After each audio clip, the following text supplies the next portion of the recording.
Hi everyone! Good morning po! Nagluto po ako ng nilagang beef.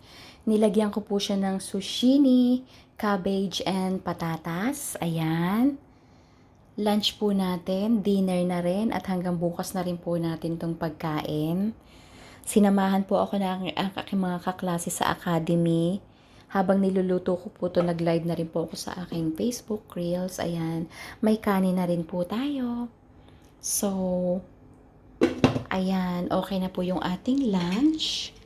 At mamaya na po tayo maghuhugas or magwawash ng ating ginamit na mga, ayan. So, pinabayaan ko lang siyang nakaganyan para po, yan.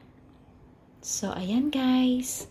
Thank you so much all sa panonood po ng aking mga YouTube video. Keep supporting po. Huwag po kayo magsasawa. Have a good morning everyone.